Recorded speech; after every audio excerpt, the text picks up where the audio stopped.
সূরা ফাতিহা 3 বার পাঠ করে মধুতে ফু দিলে কি হয়? আমি আবারও বলছি, সূরা ফাতিহা 3 বার পাঠ করে মধুতে ফু দিলে কি হয়? খুবই দামি এবং গুরুত্বপূর্ণ আমলটি। আমলটি আপনি শিখে রাখুন, আপনার কাজে লাগবে। আমলটি কখন কিভাবে করবেন, কোন নিয়মে করবেন, আমলটি করে কিভাবে আপনি উপকৃত হবেন আমি বলে দিচ্ছি। বিস্তারিত জানার জন্য, আমলটি শিখে রাখার জন্য ভিডিওটি না টেনে না কেটে ধৈর্য এবং মনোযোগ সহকারে শেষ পর্যন্ত আপনি দেখতে থাকুন, তাহলে সঠিক নিয়মে আপনি আমলটি করতে পারবেন। প্রিয় ভাই বোনেরা, আমলটি করতে আপনার বেশি টাকা পয়সা খরচ করতে হবে না। অল্প কিছু মধু রাখতে হবে, ফ্রেশ ভালো মানের মধু আপনার সামনে রাখবেন। 200 গ্রাম বা 250 গ্রাম মধু আপনার সামনে রাখবেন, ডেকে রাখবেন। প্রিয় ভাই বোনেরা, এভাবে আমলটি করে মধু পান করে আপনি যে উপকার পাবেন, আপনি আনন্দিত হয়ে যাবেন, আপনার চেয়ে আনন্দের আর কেউ থাকবে না। প্রিয় ভাই বোনেরা, তাই আমলটি কিভাবে করবেন আমি বলে দিচ্ছি। শুরুতেই মধু রাখবেন, এরপরে উত্তমরূপে পবিত্রতা অর্জন করবেন। পবিত্রতা অর্জন করে পবিত্র স্থানে আপনি কিবলামুখী হয়ে বসবেন।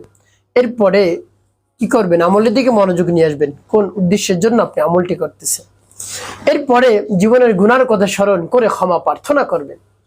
আস্তাগফিরুল্লাহ, আস্তাগফিরুল্লাহ, আস্তাগফিরুল্লাহ বা পূর্ণ ইস্তিগফারটি আপনি পাঠ করবেন।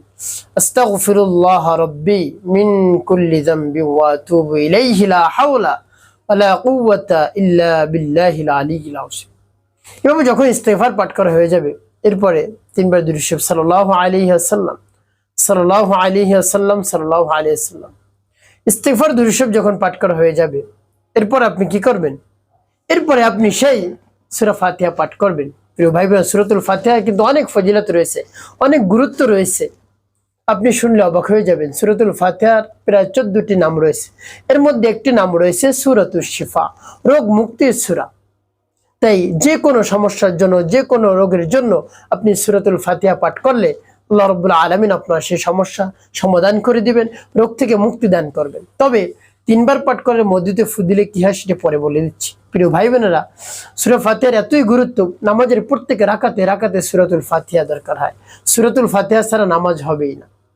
তাহলে কত গুরুত্ব! তাই অনেক দামি এবং গুরুত্বপূর্ণ ফজিলতপূর্ণ সূরাতুল ফাতিহা, এটি পাঠ করে যদি আপনি ফু দিতে পারেন মধুতে, মধু শক্তিশালী, তাহলে আরো শক্তি বেড়ে যাবে, আপনার সমস্যা অতি দ্রুত সমাধান হয়ে যাবে।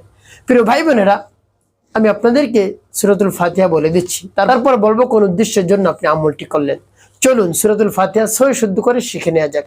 বিসমিল্লাহির রাহমানির রহিম, আলহামদুলিল্লাহি রাব্বিল আলামিন, আর রহমানির রহিম, مالك يوم الدين، إياك نعبد وإياك نستعين، اهدنا الصراط المستقيم، صراط الذين أنعمت عليهم غير المغضوب عليهم ولا الضالين।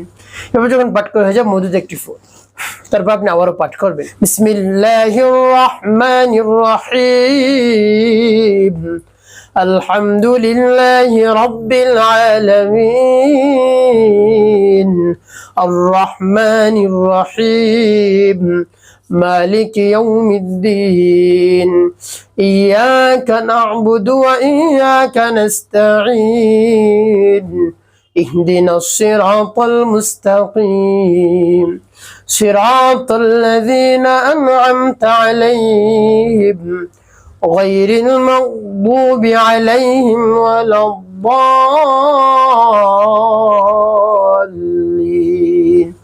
পাঠ কর সবার একটু, তারপর আপনি মনে দরদ নিয়ে আবার পাঠ করবেন। বিসমিল্লাহির রাহমানির রহিম, আলহামদুলিল্লাহি রাব্বিল আলামিন, আর রহমানির রহিম, মালিক ইয়াউমিদ্দিন, ইয়াকা না'বুদু ওয়া ইয়াকা নাস্তাঈন, ইহদিনাস সিরাতাল মুস্তাকিম, সিরাতাল লাযীনা আন'আমতা আলাইহিম غير المغضوب عليهم ولا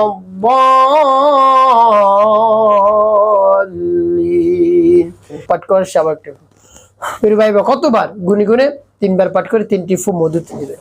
এরপরে নবীজি সাল্লাল্লাহু আলাইহি সাল্লামের ভালোবাসা নিয়ে মোহাব্বত নিয়ে 3 বার দুরূদ ইব্রাহিম পাঠ করবেন। আল্লাহুম্মা সাল্লি আলা মুহাম্মাদ ওয়া আলা আলি মুহাম্মাদ কামা সাল্লাইতা আলা ইব্রাহিম ওয়া আলা আলি ইব্রাহিম ইন্নাকা হামিদুম মাজিদ। আল্লাহুম্মা বারিক আলা মুহাম্মাদ ওয়া আলা আলি মুহাম্মাদ কামা বারাকতা على إبراهيم وعلى آل إبراهيم إنك حميد مجيد. اللهم صل على محمد وعلى آل محمد كما صليت على إبراهيم وعلى آل إبراهيم إنك حميد مجيد. اللهم بارك على محمد وعلى آل محمد كما باركت على إبراهيم وعلى آل إبراهيم إنك حميد مجيد. اللهم صل على محمد وعلى آل محمد كما صليت على إبراهيم وعلى آل إبراهيم إنك حميد مجيد. اللهم بارك على محمد وعلى آل محمد كما باركت على إبراهيم وعلى آل إبراهيم إنك حميد مجيد. এভাবে যখন দুরূদ ইব্রাহিম পাঠ করা হয়ে যাবে এরপর আপনি 2টি ফু দিবেন মধুতে। প্রিয় ভাই বোন আপনার আমলটি করা হয়ে গেল, কোন উদ্দেশ্যের জন্য আপনি আমলটি করলেন আমি বলে দিচ্ছি, তারপরে বলবো কি করবেন। প্রিয় ভাই বোনেরা আপনার যদি শারীরিক দুর্বলতা থাকে, কোনোভাবেই স্ত্রী সহবাস করতে পারছেন না, স্ত্রীর সাথে মিলন করতে পারছেন না, স্ত্রীকে সুখ দিতে পারছেন না, স্ত্রীর সামনে গেলে আপনি লজ্জিত হয়ে পড়েন, আপনি প্রেশারের মধ্যে পড়ে গেছেন এই সমস্যা হওয়ার কারণে, শারীরিক দুর্বলতা হওয়ার কারণে কোনোভাবেই স্ত্রীকে সুখ দিতে পারছেন না, স্ত্রীর মন মেজাজ একেবারে খারাপ, কোনোভাবেই আপনার সাথে ভালো ব্যবহার করতে পারছে না। প্রিয় ভাই বোনেরা লজ্জা নিয়ে আপনাকে জানতে হবে। এভাবে সূরাতুল ফাতিহা পাঠ করে বিশ্বাস নিয়ে আস্থা নিয়ে সূরাতুল ফাতিহা পাঠ করে মধুতে ফু দিয়ে মধু আপনি পান করবেন। সহবাসের 1 থেকে 1.5 ঘন্টা পূর্বে আপনি মধু আপনি পান করবেন, দেখবেন শরীরের মধ্যে শক্তি চলে আসছে, দীর্ঘ সময় ধরে আপনি স্ত্রী সহবাস করতে পারবেন, স্ত্রীর সাথে মিলন করতে পারবেন, তাকে সুখ দিতে পারবেন ইনশাআল্লাহ। প্রিয় ভাই বোনেরা আপনাকে আর লজ্জিত হতে হবে না। আল্লাহ রাব্বুল আলামিনের এই কোরআনের বরকতে আল্লাহ রাব্বুল আলামিন আপনাকে রহমত করবেন, শিফা দান করবেন, রোগ থেকে মুক্তি দান করবেন বিশ্বাস নিয়ে আমলটি করতে পারলে। একটি কাজ আপনাকে করতে হবে, 5 ওয়াক্ত নামাজ আপনাকে আদায় করতে হবে, মানুষের কল্যাণে খিদমতে কাজ করবেন, অবশ্যই আপনার জীবন সুখময় হবে, শান্তিপূর্ণ হবে ইনশাআল্লাহ।